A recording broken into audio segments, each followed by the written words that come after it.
Well, JD Clayton, my man. How's it going? It's good to meet you, brother. Dude, boom. Happy morning. We both had late nights last night, huh? I'm very tired right now. So am I. Dude, I don't stay out like I used to. And you were telling me you got little ones now, right? Yeah, I've got 2 kids, and I don't stay up as late with them. Yeah. Yeah, dude. It's funny, like you get, my Apple Watch will tell me at night, like it'll approach like 9:30, 10 o'clock, and it'll be like, you need to be in bed. Like your sleep time's What are coming. you doing, man? What These are are you- bad habits you're creating? What are you doing? It's like, what are you doing? Even though you work in music and you need to be at the bars, what are you doing now at 11 o'clock? It's 11 o'clock. Do you know where your child is? Like that kind of thing, Exactly. you know? Yeah. It's a tough industry that we work in because we need to be up late, but in the real world, we need to go to bed early and get good sleep and be healthy. But it's very hard to balance. It is, man. It is. But there's something about it where it's just like, because I used to spend time out on the road, and I actually used to bounce downtown. I've worked I've worked odd hours my whole fucking life, dude. Like, been all over the place. Like, what were you doing before you were doing the music thing? I've done a lot of jobs. I worked for a landscape company during COVID.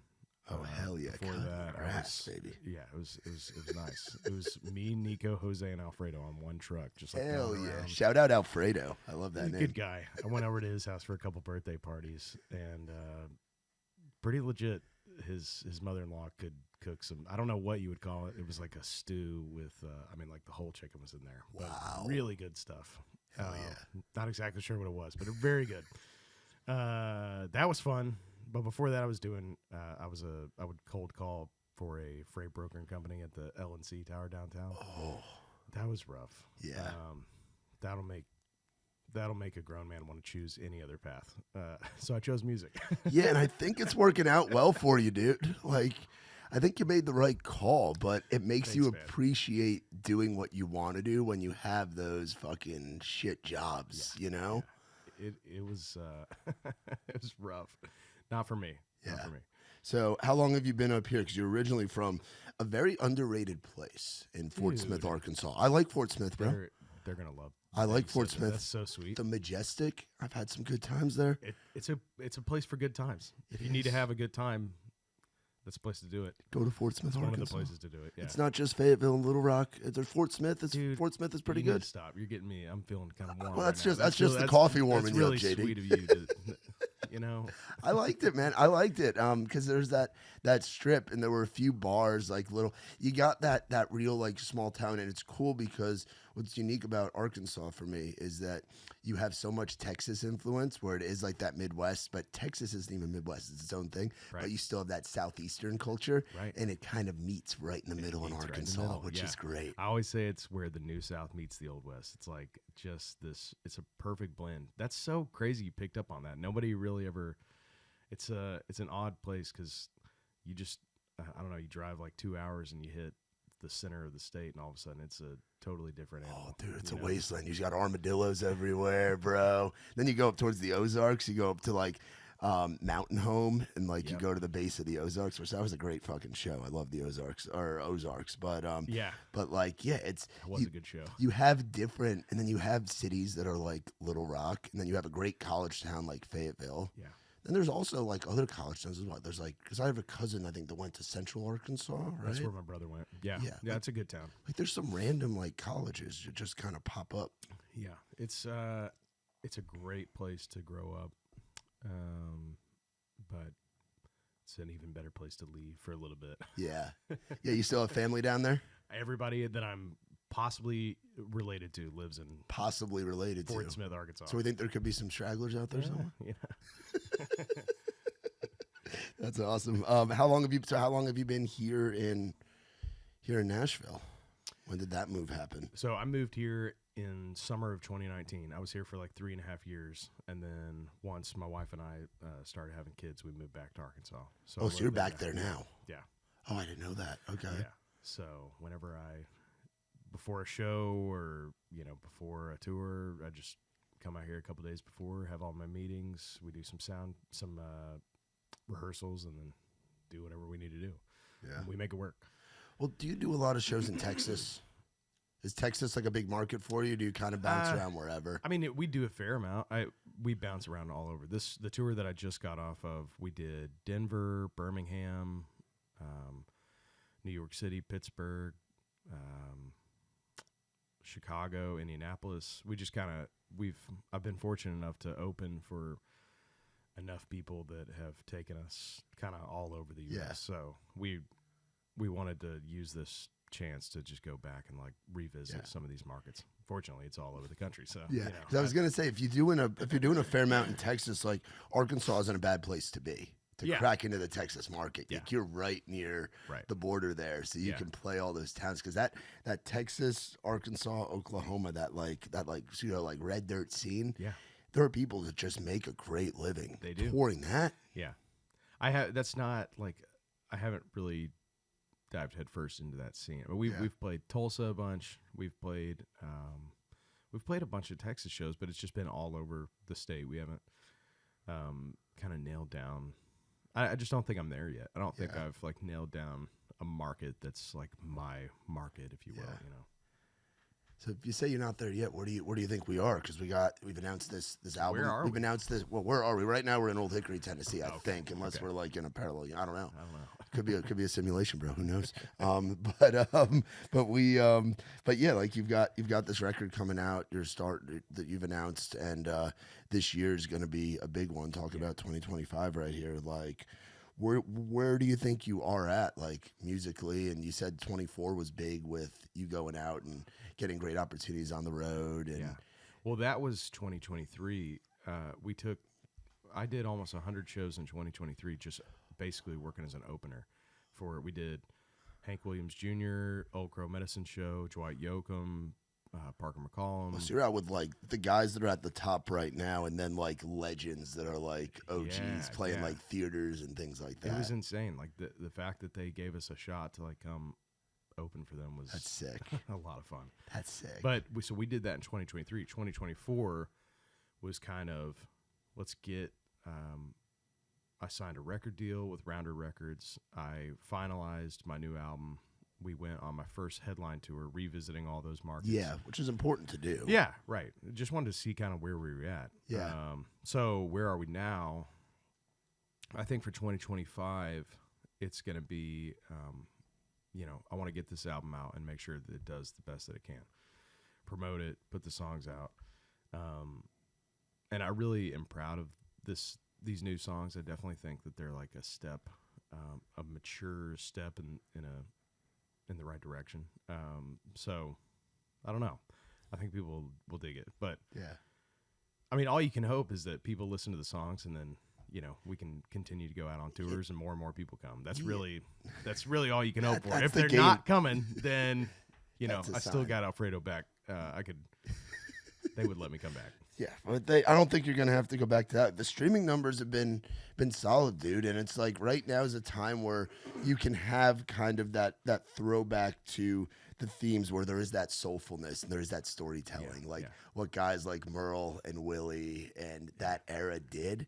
Like I feel like there's like a renaissance right now, like a resurgence of guys and girls bringing back that deeper shit. Like we're post bro country right now, and there's still I love all different flavors in the country music ice cream shop. There's so many flavors out there, and it's great. But right now, one of the flavors that's kind of rising up is similar to the world that you're doing, and there's other guys and girls doing that. So how does it feel to kind of be a part of that resurgence of the soulfulness and doing something like that? And not like necessarily doing it because other people are doing it, but doing it because that's who you are. That's what you love. Well, I appreciate you putting me in that category. That's very sweet. I'm pumped. I mean, it's just, at the end of the day, it's just making music that means something to you. And I think that the music that we're hearing is really good music.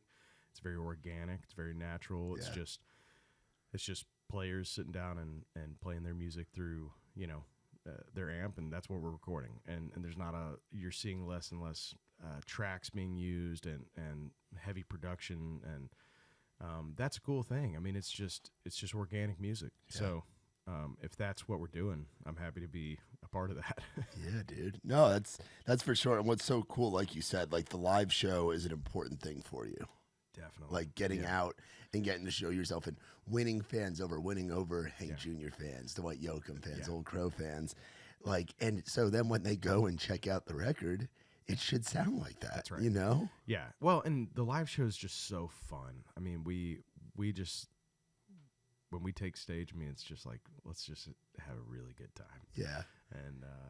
And we do. So I think that's been the most fun is like, I'm nowhere near selling out venues, or we're lucky to have, just, when we hit a new town, like have a few people come out, and it's like, I'm just at that point in my career where it's like, some nights like you play a show and like no one comes. It's just like, that's the reality of it when you're growing. And right now is a tough time for tickets. Definitely.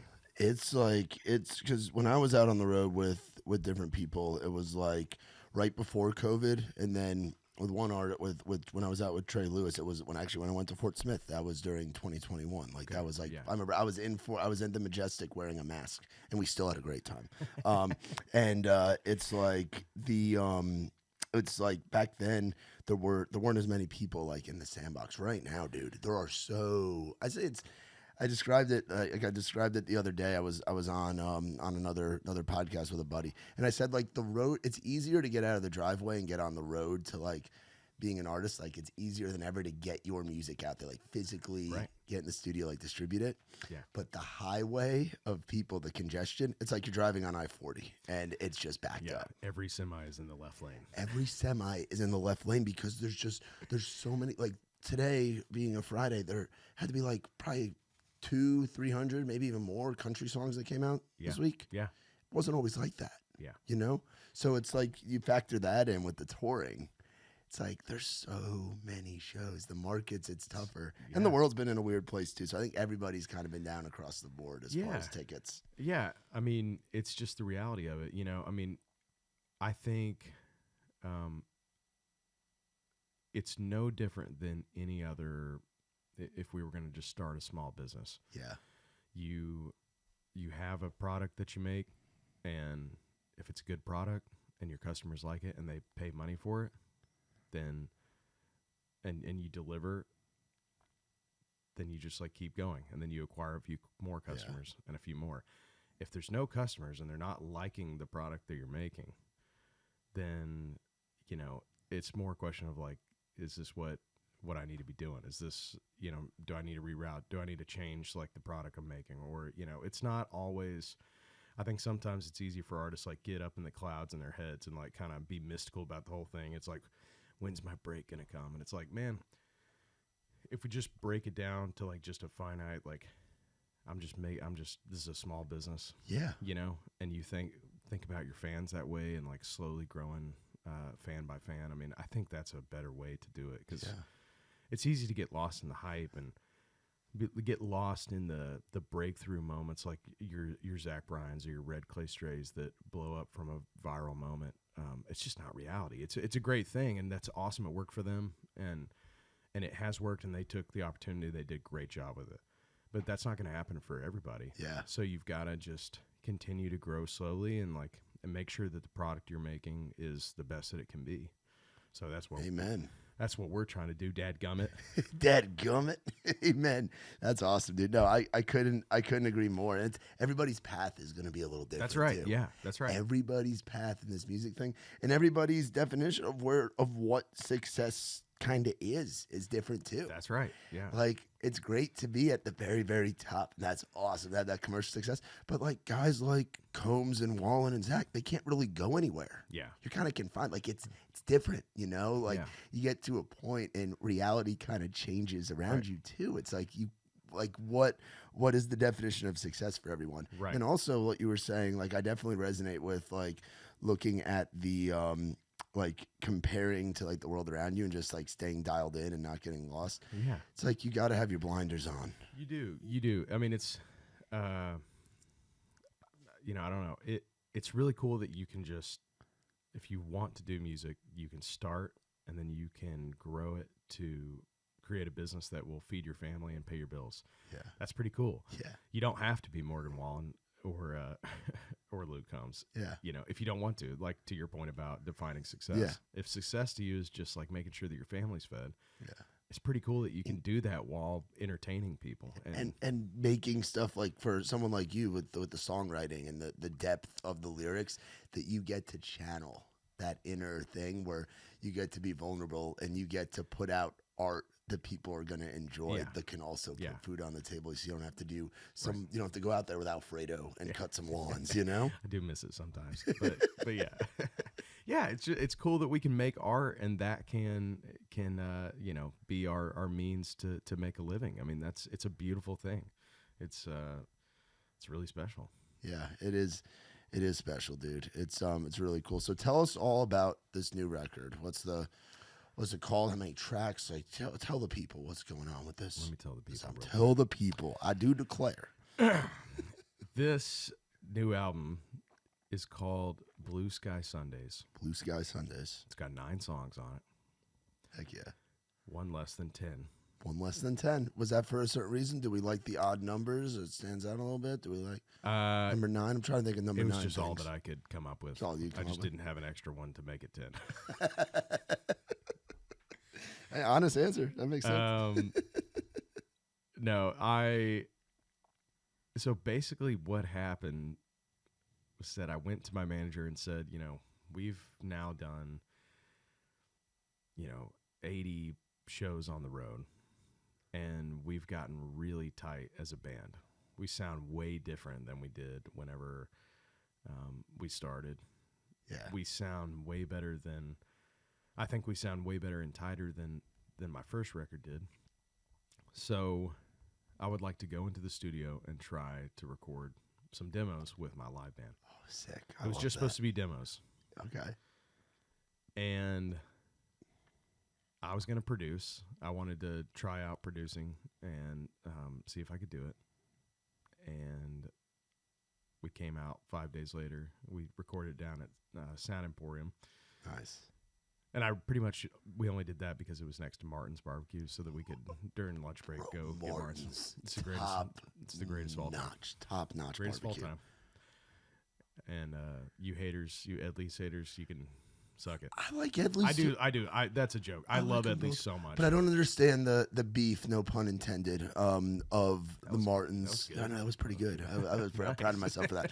The Ed Lee's Martins beef, because great barbecue can be great barbecue. But yeah, so you go in to cut those as demos at Sound Emporium. And we come out 5 days later, and it's like, this is pretty special. So I mean, that's kind of like where it all turned. And then it was, you know, I guess 6 months later, we were able to hop into the studio with Vance Powell to mix the record. Oh, nice. Cool. And then a few months later, got a record deal with the album, and then went on the tour and basically started planning the rollout of Blue Sky Sundays. So it's crazy how it can just kind of flip, but it's like it's like the right place, right time. It is. And it's just the stars kind of aligning, but it's also a testament to like the guys that you surround yourself with in your band to be able to go in and make demos sound so good to where the rest of the team is like, let's get in there and let's put this thing out. Yeah, they did an incredible job. And I knew they would. I mean, they're great players. It was just really cool because I think what made the album sound so good, I was actually talking about this last night at the bonfire I was at. Hell yeah. They said that, you know, you can hear the joy and the fun that's being had when making an album. And typically those albums do really well. Yeah.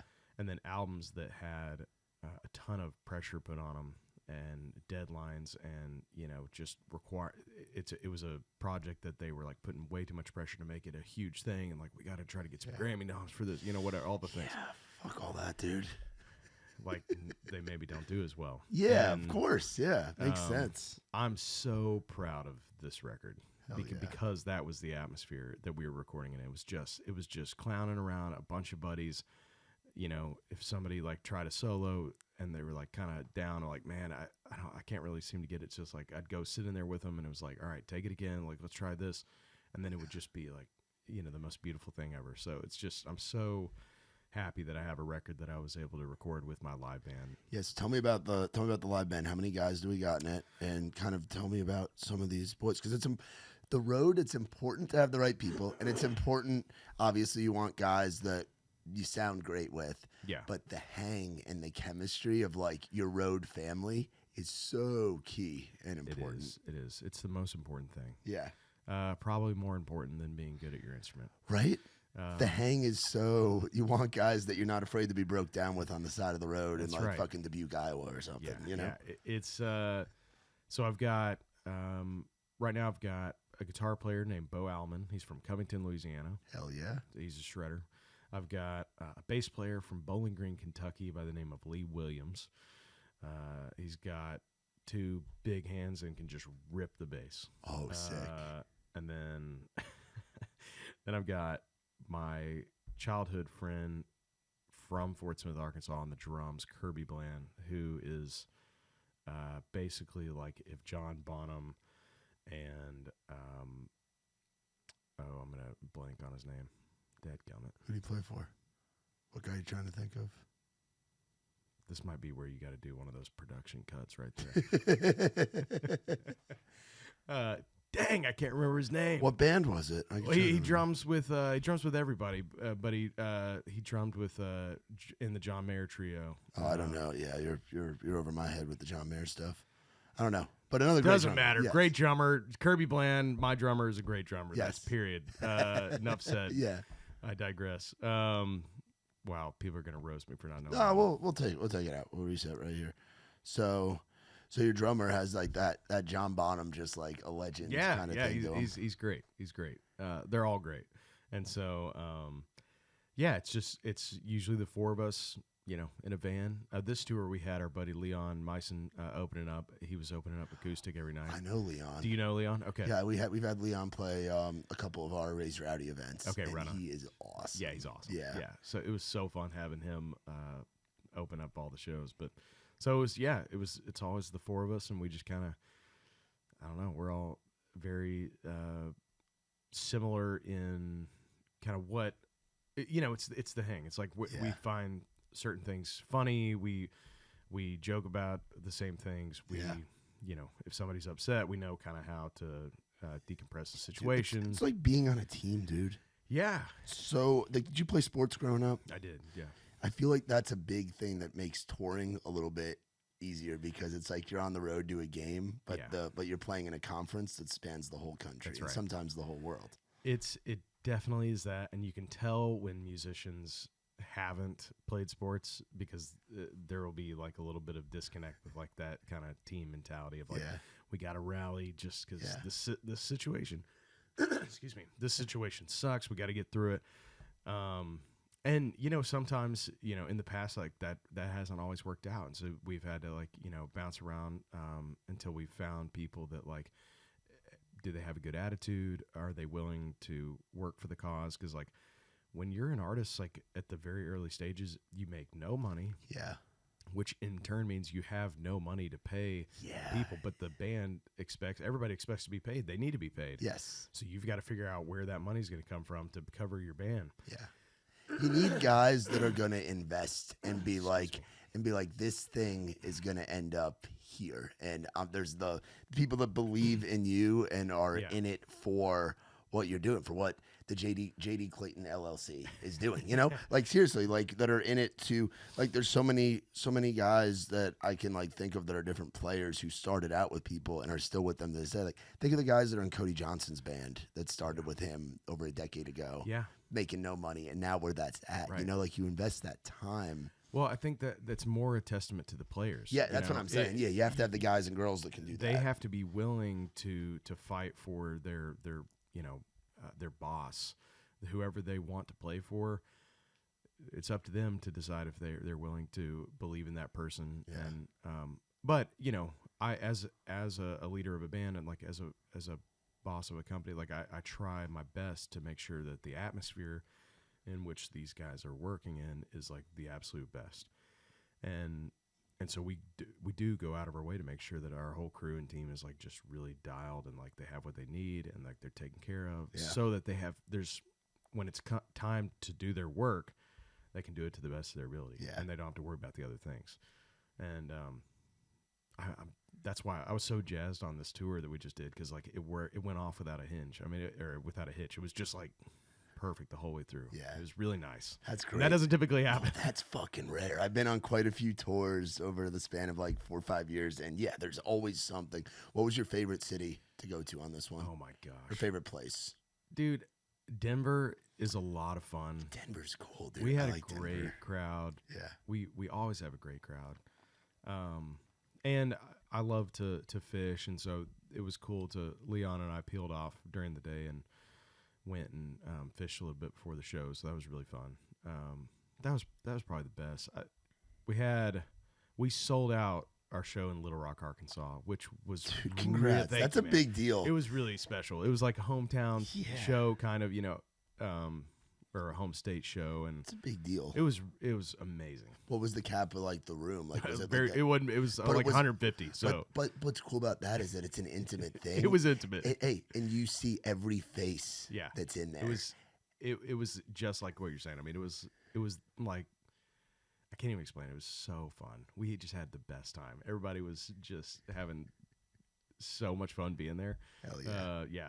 I would do that night over and over and over again, like every weekend. And now it's like you're building up in certain markets where you're selling these tickets. Like you go out, you open for whoever, and then you go back, do your own thing. And then each time that you go back, especially with this album coming out, it's like you're gonna hopefully go from that room to the bigger room. And then I hope so. That'd be awesome, dude. That's the plan. That's how it works, dog. You know, that's how it works. So what was the place where you where it was like the toughest? Like how was touring New York for you in the van?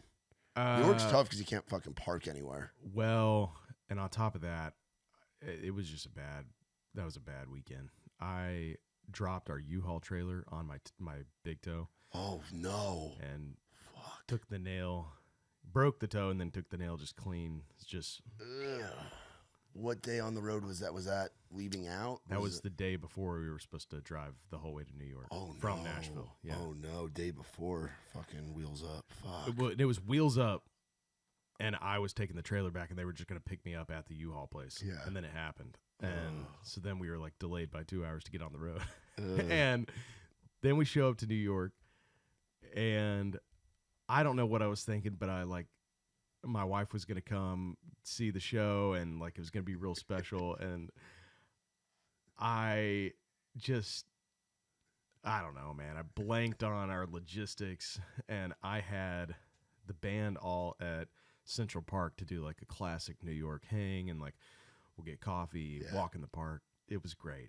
But I had my wife like route to the park instead of going to the hotel first. Oh. And she had like all her luggage. So we're like going through Central Park, I'm pulling her luggage with a boot on, with my toe just bleeding out of the boot. It's not the first time there's been luggage in Central Park, and probably blood. No, and blood, and then the same thing for sure. There's definitely people pulling luggage with boots on with blood. It was just, I was just like, what? I don't even want to be around anymore. Yeah. You know what? I give up. This is too much. But the show was great. Playing in New York is really interesting because especially at most venues are like this, but Bowery, where did we play? The Bowery was in Rockwood? No, it was Mercury Lounge. Oh, dude, tell me you went to Cats. Did you go to the deli? We did not. It was closed. What do you mean Cats was closed? They have started closing at, I think it's either 11 p.m. or midnight on weeknights. Oh, those lazy bastards. I know. That's a fucking institution. They filmed Seinfeld in there. When Harry Met Sally, they stay open till 2 on Friday and Saturday now. But in February when I went, I didn't realize that I was there on a weekend night. And so I got to go after the show, and I didn't check the times or anything. Yeah. So I was like hyping it up to the band. I was like, we're going to go to Cats. Like, it's going to be the greatest thing $30 ever. pastrami sandwich going to change your life. Dude, we got, it was really funny because we were like asking the guy at the front, like, man, what do you like? And, everybody gets the pastrami, but he was like, man, why don't you ask them for the brisket? Oh, the brisket's good too. Yeah. And So we're like, all right, we'll ask for the brisket. We get up there. It's this huge dude cutting the meat and preparing the sandwiches. Always the big guy doing the meat. Yeah. And I was like, my buddy asked about the pastrami, and I was like, that guy, I would love to try the brisket. And he just like slams the knife down, and he looks at me like very mad. And I was like, okay, I guess I'll do pastrami. And he walks away, pulls open this giant cooler, grabs a huge fresh brisket, drops it down in front of him. Again, very like, looks like he's aggravated. And then just starts cutting, and he looks at me and he goes, the brisket's my favorite too. And I was like, that smug New Yorker. Whoa. You think he's pissed, but he's like, respect. Yeah. And so he ended up he made one brisket sandwich, one pastrami sandwich, cut them in half, split it. So me and my buddy got to have half a pastrami, half a brisket. It was the greatest night of my life. It was incredible. Shout out to the big. Besides my kid being born, having a brisket and pastrami at Katz was the greatest of all time. I love that, dude. I love that. That's fucking awesome. Mercury Lounge is a cool spot because there's like 3 or 4 shows there every night. Well, that was what we didn't realize. Yeah, dude, it's a different thing. It's kind of like the OG basement here. Yeah. It's kind of like that vibe. But that whole like, you know, you're stressed because of traffic. You're in a new town. You don't know. Where do we park? Where do we park? So you pull up in like the delivery lane. You can only be there for like seconds. Unload your whole van. Yeah. Set the stage up. Sound check, do a full sound check. Run your songs, and then you have to completely pull everything off stage. Yeah. Complete new stage. Then the next band gets on. So before your show, you have 15 minutes to reset the entire stage. And you just pray that your settings from your sound check are the same as they were, which they're not. No, of course not. Of course. And my guitar was like all jacked up and wouldn't stay in tune. And so it was just, and like, you know, then you've got like industry people coming out that live in New York. I was just like, this is why, you know, this was supposed to be a really magical weekend. Yeah. But you know what? That's part of, I think that's part. And then what's cool too, and what's wild is that over those 3 or 4 shows on like any given night, it's 3 or 4 different styles. So you'll have like what you do, and then you'll have like a metalcore or like a punk band, and then you'll have like a DJ or like a like industrial pop or like this, or then you'll have like a jazz band. Like it's literally everything. The band before us was like was Korean indie rock. Korean indie rock. That was a trip. Oh, so you had no idea what they were saying? Not exactly. No. I haven't freshened up on. I haven't either. It's been a while. But I'm going to, and I took a lot of videos so I can watch back and figure out what they were saying. And what's funny too is it's such like a small room, and then you go out and it's like the way that they flow people in and out. Yeah. So it's like you have Korean indie coming out as the JD. Yeah, as like a bunch of dudes wearing flannels and vests come in, and they're they're like, "What's going on?" Just wow, this is something. Yeah, dude, that's the magic of New York City. You get to have. That was one thing I took. I appreciate the city now that I don't live up there more so than I ever did when I lived up there. I used to wish that it would float away because it was taxes, it was fucking expensive, it was the traffic, it was always bullshit going on. But now that I'm away, I'm like, now I get what everybody fucking talks about. It's one of the greatest cities in the world. It's so fun, man. I would. That's a place that I would go to way more if I could. It's just despite all those things that happened, it was such a great weekend. And I can't wait till we get to play there every tour. Hell yeah. It's just a blast. That's awesome. Did you go anywhere else in the Northeast on that run? Yeah, we did Pittsburgh, and also there was one other show. Philly, Hartford, Boston. We didn't do Philly. We Maine. I can't remember. Somewhere in the Northeast. Okay, cool. Pittsburgh's cool. So Pittsburgh's actually where Raised Rowdy started. I've never been. No way. I've never been to Pittsburgh, but Nikki T, my business partner and the founder of Raised Rowdy, is from Pittsburgh. So Raised Rowdy started as like a group of guys and girls that would go to shows, go to club shows, and then go to festivals and hang out at the side stages and watch the up and comers. When the up and comers were like the the Luke Combs, the Riley Greens, the Muscadines, like the Laneys, like those people. And but it started in Pittsburgh. But people going to club shows similar to what you're talking about, like the Mercury Lounge. So which venue? You remember the venue in Pittsburgh? It wasn't Jurgles, was it? No. Stage AE? Nope. I've played that place. You have before, played that one. And we opened for Vincent Neil Emerson there. Oh, nice. You know him? Yeah, it's a cool show. Yeah, it was cool. It was cool. But no, where did we play? Golly, I'm sorry. I'm T-Bird Fire. No. There's like all kinds of. There's like so many little. venues. This was a smaller hole in the wall. I'm just blanking right now. That's okay, dude. You've been to a lot of different places. So some of the people that you've gotten to open for, which artist was kind of your favorite, or the one that you learned the most from? I was talking about this the other night. Old Crow Medicine Show has been like a bunch of big brothers for us. Like we've gotten open for them like 4 times, maybe Nice. more than that. And they're just really sweet people, and have taken us in and been a lot of acts won't talk to the opener. They'll just avoid them, or like, they're stay on their bus, which is fine. I mean, like, Yeah. everybody's different. But these guys have been really great to like go out of their way and like, make sure that we're taken care of. And it's just the best. We look up to them a lot, and shout out Big Mike and Catch. But they've been a blast to open for. I really enjoyed opening for. Well, so we did an amphitheater with Old Crow and Hank Williams Jr. Oh, you had them both. Where was that at? It was in Alpharetta, Georgia. Oh, fuck at the yeah. outdoor amp. Yeah, Georgia crowds are just a little bit different. Those folks get rowdy, especially for Hank and Old Crow. Dude. Like, that's a good show to be And then on. it started pouring rain, and Hank came out and sang Dinosaur acoustic. Oh, and the people went nuts. That's like the Georgia state anthem. They love that shit. They go crazy. Great, really great moment. Yeah. It was great. Yeah. Really great moment. It's just electric. Yeah, yeah. Well, I mean, yeah. It was raining. Acoustic. It was raining and it was acoustic. It was almost about to get very electric. Yes. They had to cut the show short. Yeah. Yeah. In fact, it's very electric. That's awesome. If say you and the boys, you're on the road, you got one of those long, like 14-hour drives to New York, you pull into like a Love's, what are you getting? I'll get a sugar-free Red Bull. I'll get the Jack Link's teriyaki beef stick.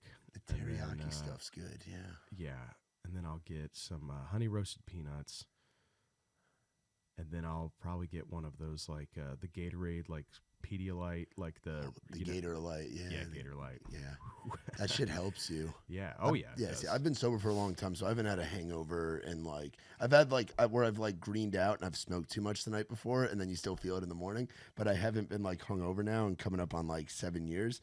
But when I was on the road, the guys that would get hungover, Yeah. they'd still be sleeping in the van, and I would just get them Gatorlight. Like that was the one I would just give, brings them to life. Yeah. I'll be sober a year in January 1st. Oh, so, sick! like, Congrats, yeah, dude. Thanks, That's dude. fucking awesome. So, but I still drink the Gatorlight because it just kind of sometimes, Yeah.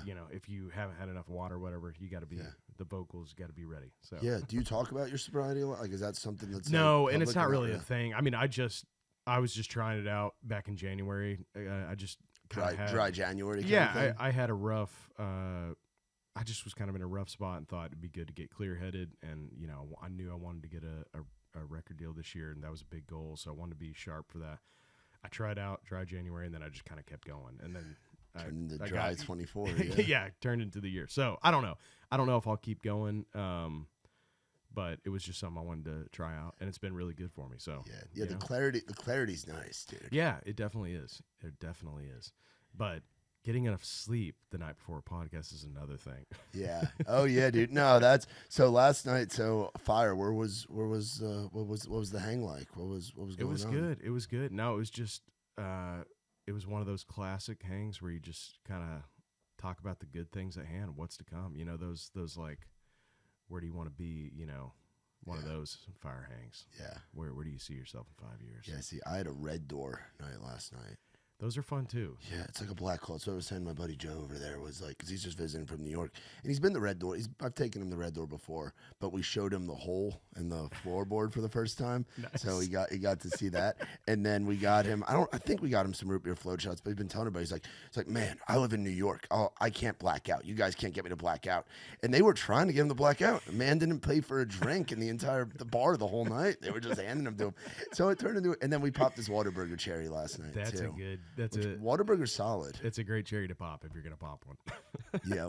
Yes. Yeah. Whataburger. Like for you growing up in like that, like Texas, like being a border state to Texas, you get a lot of that culture. Which of like the Texas exports of like the Whataburgers, the Buc-ee's, like which one's kind of your favorite? Well, it kind of depends on or even something I didn't even name. Like I know no, there's yeah, probably others. those are the two greats. I mean, it depends on who I'm with. So my father-in-law is a graduate of Texas A&M, and so sometimes we'll go see Aggie games. Oh, with the yell leaders, midnight yell practice, the whole thing. We do it all, and I do it for him. It's good. My love for Daryl. God bless Daryl. God bless Daryl. But when he took me to one of the games, this was like a couple years back. Yeah, I kid you not. We left on a Thursday afternoon. We stopped at the first Whataburger we came to as soon as we got into Texas for dinner. Spent the night. Woke up the next morning. Went to Whataburger for breakfast. And then we had Whataburger for lunch. Before the game. This isn't like, it's not a bit. I have never in my life been, I don't even need to go like in full detail. Oh, I was sicker than a dog. Yeah, that's a lot. I mean, 3 consecutive meals? That's a lot of fucking Whataburger. He loves Whataburger. Yeah, he's a Texan. Of course he does. But wow. Yeah. The body was not ready. I'm still recovering. It's been like 3 years. Things just aren't the same. What'd you get? So did you get like, what'd you get? Do you remember what you got for the breakfast? Did you get the honey, I call it the honey boo boo biscuit, the honey butter chicken biscuit? Yes, yeah. That's what I told Joe he had to get last night, but he backed out on the honey butter chicken biscuit. I'm like, changes your life. New Yorkers, Yeah, I know. What are you gonna do? What are you gonna do? I'm walking. No. Hey, I'm walking here. Yeah. What are some things that are like Arkansas things? Like you're talking about like New York, like what is like a classic? Like I know everybody does like the pig suey shit and whatever. Yeah. But like what's like some Arkansas slang? Like what separates Arkansas from say Louisiana or Mississippi? Oh, I don't know. Man, again, back to what we were talking about earlier, where we are from in Arkansas is a very unique place because a lot of like that part of Arkansas was settled by people from North Carolina. Oh. So like we have like just a different accent than like as soon as you start driving anywhere, outside of Fort Smith and the northwest part of Arkansas. So I don't know. If you hung out with me for like at around a fire, you'd find out. I'd find out for sure. My mom always says like, that's the ticket. That's the ticket. That's the ticket right there. That's like, the ticket. If like we just bought some new boxes to like ship some trucker hats out on the website. Nice. You get those boxes in, it's like fold them up, put the hat in there. Man, those boxes, those are the ticket right there. That's the ticket. Okay. That's one, maybe. Yeah, I haven't heard that one before. That sounds like some Arkansas shit. I try to think. And it's like pig suey. Have you seen a razor, like a live, like ginormous pig? Like the Razorback they're logo? like rabbits. It's like a nuisance in like the outskirts. Oh, really? Yeah. So they're just everywhere. There's just fucking hogs just running wild. Yeah. No, not necessarily. Not running wild. You got to like, but if you go like down close to where I have a studio, if you go to like Hackett, Arkansas, which is like 20 minutes outside of Fort Smith, I mean, yeah, in the hills you'll have like actual like just hogs that are like 300 pounds that guys will hunt because they'll rut your yard up with their tusks, and then their babies will all come behind to get all the little bugs and stuff, and they'll just they're a total nuisance, but they have babies like rabbits. Yeah. and they're huge. So, I mean, guys will get hired to go, just take them out. Yeah, like I've seen the videos of again, a very Texas thing, the helicopter, Yeah. the helicopter hog Now, hunting. that looks really fun. That looks like something I've actually never been hunting for anything. Okay. Like I've never gone on a hunt ever. New York suburbs, you can't really do a whole lot of that. Yeah, pigeons are your best, and they probably. Dude, yeah, BB gun sniping some mall parking lot pigeons would be something. That'd be cool. That would be something. You might get a sighting. Might get a what? You might get a little. You might get a ticket for that. Oh, I don't know. I don't know. You have to. Yeah, but you have to register a BB gun in New York now. It's a whole different world up there. Are pigeons protected in New York? Probably everything's protected. It's crazy. Like New York's different. Yeah, New York's different. There are pigeons, and the pigeons are mean, dude. Yeah, they're not great. No, they all fucking attack each other. It's like pigeon fight club in the mall parking lot. They're perfect for sending messages, though. Oh, they are. The New York ones, they're like angry. They won't do the work for you. They're like yelling, "Hey, I'm walking here." But they're bird talk. Not great at sending messages. The New York pigeons. No, not great. Not great at sending New York messages. So as far as this year, so we've got Blue Sky Sundays coming out. What else do we have as like some goals for this year? Like what is the JD Clayton like almost like a New Year's resolution in a way, like for as far as in the business sense? That's a great question. I would love to.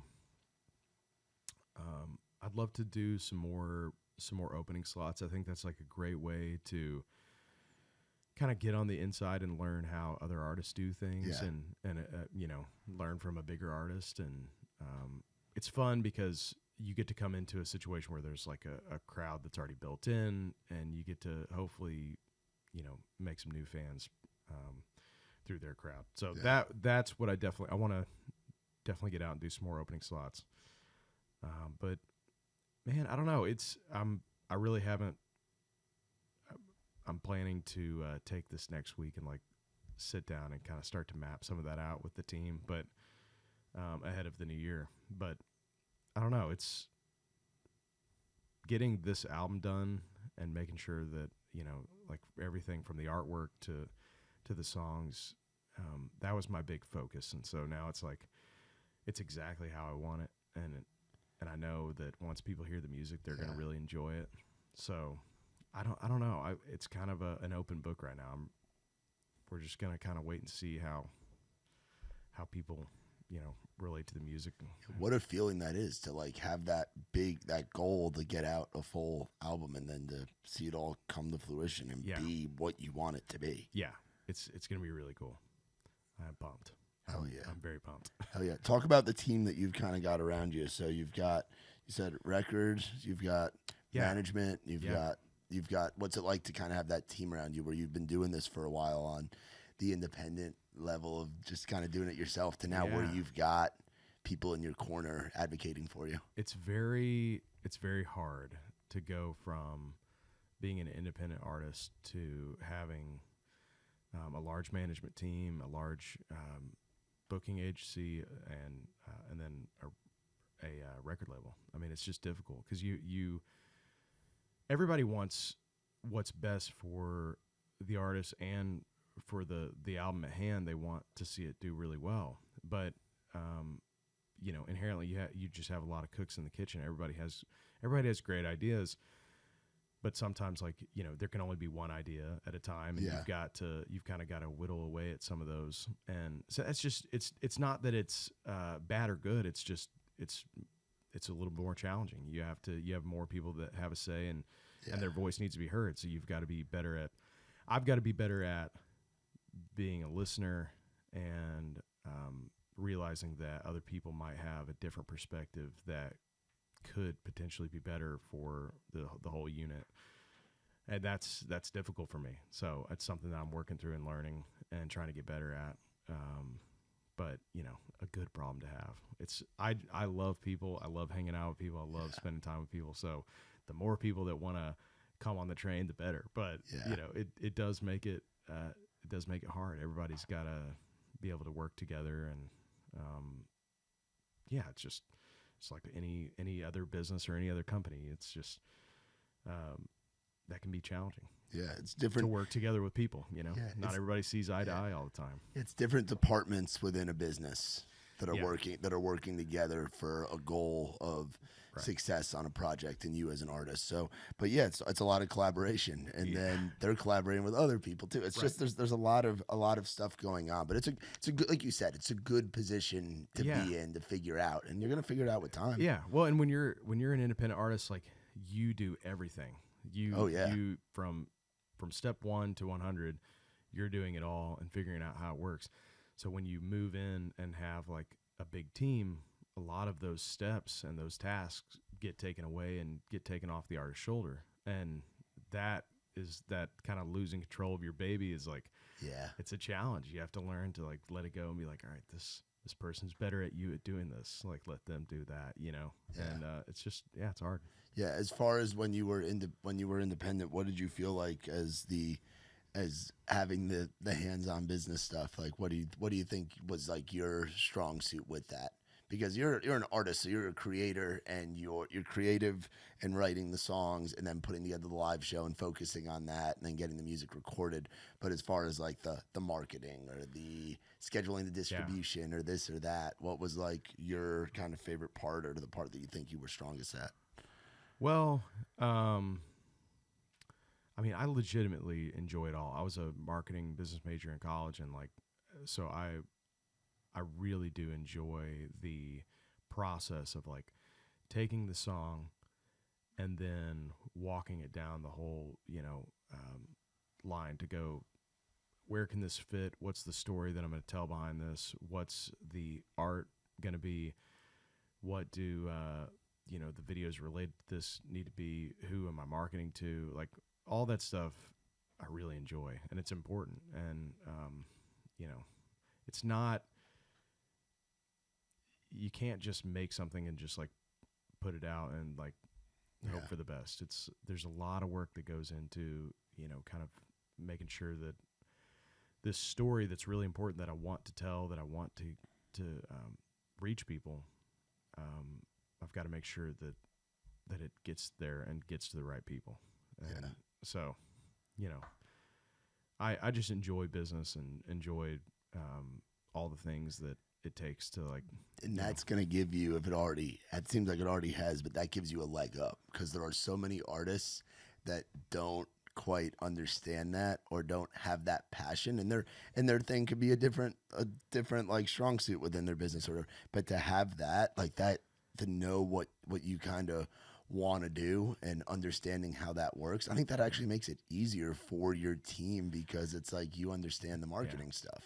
Well, and it helps them because they can be given a clear vision of like where we're going, and then they know how to get that done. And if they're just guessing like where they think like this needs to go, it's like that's a lot of work to ask of them, and then they get really burnt out. Yeah. So yeah, you're exactly right. I mean, it's I'm grateful to have kind of. I was going to be a biology major. Oh, biology! That would have sucked. Try to be a dentist. So a dentist? That was a hard right turn. Yeah. You can be a fucking dentist. Yeah, I was. Just laughing gas to people. Just putting them to sleep and fucking with their teeth. Making sure they look good. You know what I mean? Making sure they look good. Yeah. But I went a different route. Yeah, I'm glad you went the route you did, dude. I'm sure you would have been a cool dentist. I don't know. I'll clean your teeth. I don't know if you want to clean my teeth. I don't know. I used to be active. No, not your teeth. I just mean someone's teeth. Yeah, somebody's teeth will be cleaned by JD Clayton. Yeah, 'cause I do a lot of this shit. I'm like, I used to be like a pack and a half to 2 packs of cigs a day. When I quit drinking, I just jumped to nicotine, and then I went from cigs to the vape, which is even worse than the cigs because you can just rip it anywhere. I used to call it my car cigarette when I was on the road. I'd be driving the van or the Sprinter or the bandwagon, and I'd just be ripping this fucking vape, just blowing clouds everywhere because I could smoke. I could hit it. I'm invincible. It's like you have that feeling where you're like, I'm him. I can hit a vape anywhere. Yeah. And now I'm down to this, but I don't know. It's done. I'm sure a number to my gums, all that nicotine and tobacco. It shit is what like it that. is. What it is. It is what it is, and this stuff's nice because you don't have to spit it. Now they're 8 milligrams, so they hit you in the mouth. Joe's got 9 milligram Zins over there. Joe. He bought them at a bodega in New York. The bodega in New York. You never know what you're gonna get. You never know what you're gonna walk out with. Those are really special places. They are. Look at those. Yeah, they're the 9 mil. oh fuck.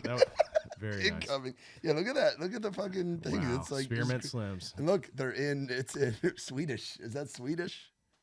Yeah. Yeah.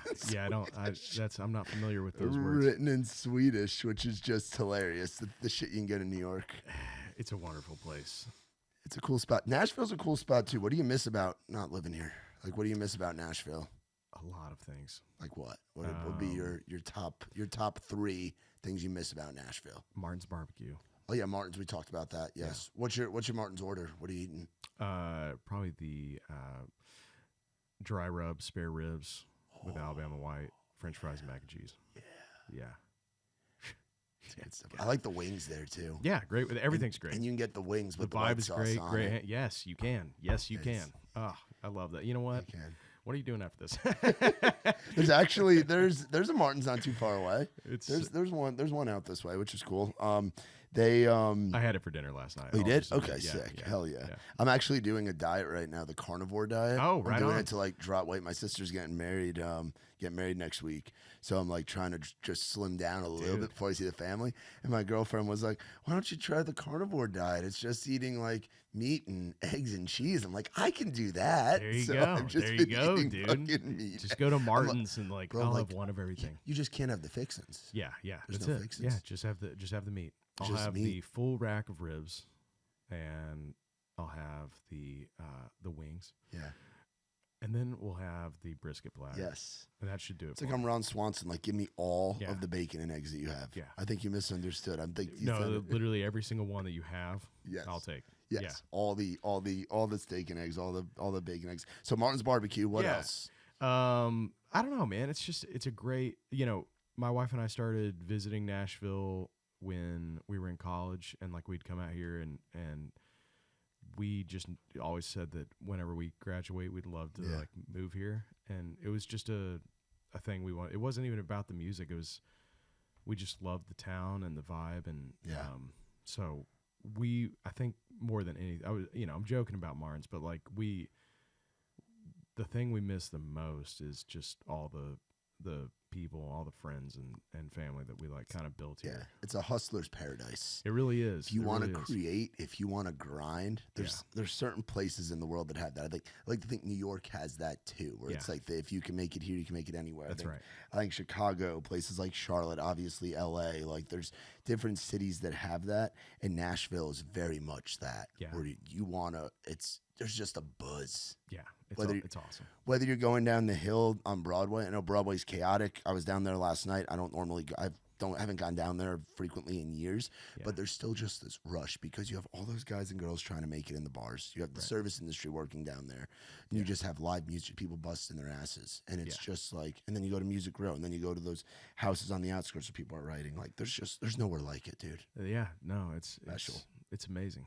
It's a great place. We enjoyed our time here, and I'd love to be back one day, but right now it's just important to make sure my kids are around their family and grandparents, and absolutely while I'm touring. So a little. I wouldn't necessarily call it a sacrifice. It's it's a little bummer, but we'll be back. Well, how far is the drive? 7.5. Okay, that's not too bad. No, it's fine. That's not too bad. Yeah, I wake up. I usually leave around like 6 a.m. I get here around 2, and then I stop at a Starbucks in Memphis. That's my one stop. Go to the restroom, and then I make all my meetings in the afternoon. And then I do whatever. That's like my typical routine to get here. So it's I enjoy it. It's kind of become like a little thing. Yeah, and then tell me about the little ones real quick. You got 2. How old are they? Two girls. I've got a 2-year-old and a 5-month-old. And they're crazy. Yeah, they're crazy. Yeah, I've gotten to spend time around. I have a little one in my life. My girlfriend has a 6-year-old daughter that I get to be around, and it's just like I find myself watching, like sitting on the couch watching Bluey or watching this and watching, and I'm like, life is just different, but it's like magical getting to watch little kids grow up, especially girls, dude. They're so sweet. And how has that changed you? How has that changed kind of the dynamic of being a dad? I mean, I don't know. Maybe you'd have to ask my wife. Well, no, it's just perspective. It's, yeah, like totally. perspective, dude. I think that it's made me. I think that it's helped me to slow down a little bit because I'm very much. I like to say yes, and I typically take on too much to the point of like self-destruction. Yeah, and that's typically how it goes. And so with having the girls, it's like you can't really get to that point. You just have to start saying no and slow down. And that's been a different pace of life. Like last night, I stayed up till like midnight, 1 around the fire at home. I'm in bed by like 9. Yeah. So that's just a huge lifestyle change. I used to would have never done that. And it's good for me. I'm not complaining. It's just different. Yeah. But it's really fun. It's fun to we'll get up in the morning and I'll put her up, my oldest, I'll put her up on the counter and like make an espresso, and she'll drink her milk, and like we'll just like kind of talk about whatever, and then I'll pick her up and we'll go into the living room and put on like Cars or something, and or Bluey, or we watched Mary Poppins last week. Nice. Just some classics. The hits. Some Disney classics. Yes. And yeah, it's pretty great. It's pretty great. Dude. Yeah. It's cool, man. Well, it sounds like you're in a good spot, man. Yeah, life like you're is in a good. good spot, dog. Yeah, it's fun. I'm enjoying it. It's, life is hard no matter what. So you have to choose your hard, choose where it's going to be difficult. And like, there's a lot of challenges that we've had like in getting to this point, but like, that's the music industry, man. It's tough. You gotta have some grit to you if you're gonna make it. Dude. And when you like set all that stuff aside and just like look at where you're at, look at the people you work with and where you are, it's just like, man, it's the best. It's the best. There's nothing like it. No, there really isn't, dude. And hey, man, I appreciate the hell out of you, dude, coming on here. I appreciate and you, hanging man. out. Dude, sorry I look like I haven't slept in years. I haven't slept. I had a fucking 3 a.m. morning. I was sitting inside of a Whataburger late night. We were the only guys in there. I think there were 2 other guys. They might have been homeless. I don't know. But it was me and Joe just sitting in there, and I'm doing the carnivore thing. So I'm sitting there eating peeling off the bread. Oh, dude, you can order it without the bread. Nice. They put in like a little to-go box with all the veggies on the side. I'm not touching that shit. Give me the meat, the cheese, and the bacon. Dude, good on you, man. It was delicious. But yeah, I feel you with the no sleep. I feel the same way. So no worries. Those Whataburger or like Waffle House 3 a.m.s. Those are where you start to kind of like. I'm gonna have to get him to a Waffle House. What am I doing? You know? We don't have Waffle House up north. We have legitimate diners. We have diners that you open up the book. You open up You open up the menu and it's like the King James. Like it's like 30-page menu in New Jersey. I didn't realize that was a thing. I went to a legit diner in Connecticut. Oh yeah.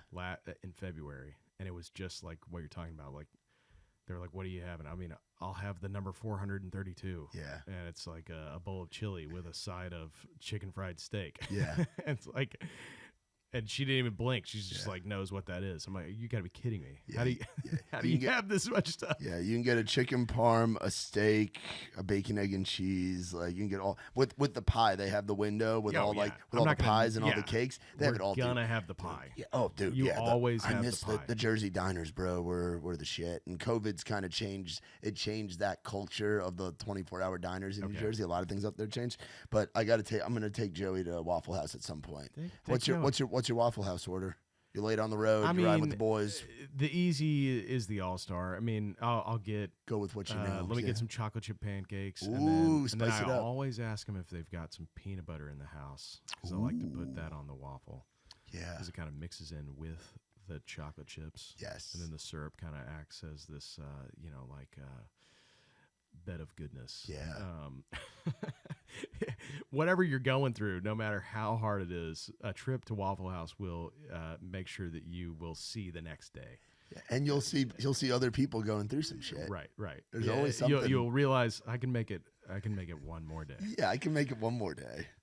But after tomorrow, who knows? It's a moment to recollect, to reconnect and find yourself with Tammy, who's giving you your food and stuff. It's awesome. Hey, she's a sweet lady. Oh, she's a very sweet lady, man. God bless the Waffle House. We love it, and appreciate you seriously coming on. It's great to get to know you, dude, because we hadn't met before. Man. It's fun to do pods with folks that I've known for a long time, but I also love, and it's like the radio guy in me, when I get to meet someone for the first time, I jam out to their music. I love what you're doing, and then get to know you through a conversation that everybody else is getting to know us on too. It's pretty sick. Well, I appreciate it, man. Thanks for taking the time. So Blue Sky Sundays. Blue Sky Sundays. The album, it's been announced. Do we know the what was the release date? I forgot to look. February 28th. February 28th? Yeah. Let's put a pin in that. Hell yeah. Put a pin in that one. Yep. End of February? Yes. Okay, cool. We're looking over. I like the Blue Jays hat too, by the way. Shout out to management over there. We didn't get any like hold up or anything, so that means we did good. Yeah, no, we've done fine. I think we've done great. Yeah, we did good. We passed I always like having like someone from management in. It's like sometimes I'll look over and the suit will be like, Why did you say that? Yeah. But then other times they're just like smiling, like, that was great. Like, it also looks good on the podcast because like the camera angles only show a certain spot, and then when you do these like glances over, they're like, somebody else is in there. Somebody else is in there. Someone else is in there. Who's sitting in that chair? Who's over there? Who's over there? Or we could be looking at Butt Ruxpin up there. Yeah. Butt Ruxpin. How you doing? He's the biggest Creed fan. He's got Creed in his tape. There's a Creed tape in the back of that Teddy Ruxpin, and it doesn't work. It sounds like very bad, but yeah, that's our Creed bear. Dude, he looks so comf right now. Oh, dude, he's the man. He's always keeping watch. He's overnight security for this studio. We love Butt Ruxpin. That's awesome. But dude, I appreciate the hell out of you, JD Clayton. Thank you for coming on, and thanks for people can find you on the internet. internet. Yeah, the internet is where you can find me. JD Clayton Official is where I have all of my goodies. So go see what it's about. Hell yeah, dude. And happy to have you as part of our kicking off the year here on Outside the Round, dude. I'm so happy to be here. Appreciate it, man. Thank you so much, dude. Appreciate you. Blue Sky Sundays, going to be coming out end of February. Y'all be on the lookout for it. Our boy JD Clayton, give him a follow and go check out his stuff. And be on the lookout for where he's going to be on the road this year in 2025. For more on us, you guys can visit raisrowdy.com. And as always, like, rate, subscribe. You like iced tea? Or no, you're sober. So does your wife drink? She does, yeah, every once in a while. Yeah. So what we can do, I'll still send you home with this. Dude, thank you so much. It's a 4-pack right here. This is Surfside. 4-pack. So it is iced tea and vodka. They say no bubbles, no troubles. They're huge. They're getting huge around the country. They're a big sponsor. They've only got 2 grams of sugar, 100 calories. Let's go. You can crank those up. Maybe I'll start back. Right I don't want to be a part of it. You know what? If you want to. I mean, no. I'm having a really hard time right now. I mean, apparently they just taste like iced tea. Like, that's what's dangerous about them. You don't even know. Like, I of course haven't had one, but like Nikki T and the other everybody that we give them to loves them, and they're everywhere. So we'll send you with a 4-pack of that. We got a shit ton of hats for you to go through, pick stuff out. Awesome. And we always send you home with gifts and packages. But yeah, like I was saying, like I was saying, visit raisrowdy.com for more on us. Like, rate, subscribe. For my man JD, I'm Matt Burrill. This has been Outside the Round.